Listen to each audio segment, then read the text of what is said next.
യൂഫ്രട്ടീസിന്റെ നദീതീരത്ത് ഏതെങ്കിലും ഒരു ഒട്ടകം വെള്ളം കിട്ടാതെ ചത്താൽ അള്ളാഹുവിന്റെ കോടതിയിൽ പഞ്ചപുച്ഛമടക്കി നിൽക്കേണ്ടി വരുന്ന ഒരു ദിവസത്തിൽ ഞാൻ സമാധാനം പറയണം എന്ന് വിചാരിച്ച് കരഞ്ഞിരുന്ന ആ ഉമർ ഇബ്നുൽ ഖത്താബ് റളിയല്ലാഹു അൻഹു അദ്ദേഹത്തെ മനുഷ്യനാക്കി മാറ്റിയ ഖുർആനിന്റെ അതുല്യമായ അനുപമമായ മാസ്മരികമായ അമാനുഷികമായ ശക്തി ഇന്നും എന്റെയും നിങ്ങളുടെയും വീടിന്റെ തട്ടിൻപുറങ്ങളിൽ സായുജ്യമടയുന്നു. അരുത്, ആ ഖുർആൻ നെഞ്ചിലേറ്റുക. ഇറങ്ങുക സമുദായത്തിന്റെ മധ്യത്തിലേക്ക്.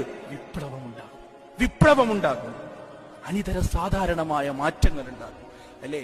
ഇതുവരെ കയർത്ത് മാത്രം സംസാരിച്ചിരുന്ന നമ്മുടെ മക്കൾ വയസ്സാങ്കാലത്ത് ഒന്നിനും കഴിയാതെ നിൽക്കുന്ന സമയത്ത് തലയുടെ ഭാഗത്ത് വന്നു നിന്നുകൊണ്ട് വാപ്പാ ഞാനുണ്ട് വാപ്പാ, ഉമ്മ ഞാനുണ്ട് എന്ന് പറയുന്ന പൊന്നോമനകളെ കിട്ടാൻ നിങ്ങൾക്ക് ആഗ്രഹമുണ്ടോ? ഷേക്സ്പിയറിനെ പഠിപ്പിച്ചു കൊടുത്തിട്ട് കാര്യമില്ല. ടോൾസ്റ്റോയെ പഠിപ്പിച്ചു കൊടുത്തിട്ട് കാര്യമില്ല. ടോൾസ്റ്റോയെ പഠിപ്പിച്ചു കൊടുത്തിട്ട് കാര്യമില്ല. വെച്ചു കൊടുക്കുക കൈവെള്ളയിലേക്ക് ഖുർആൻ.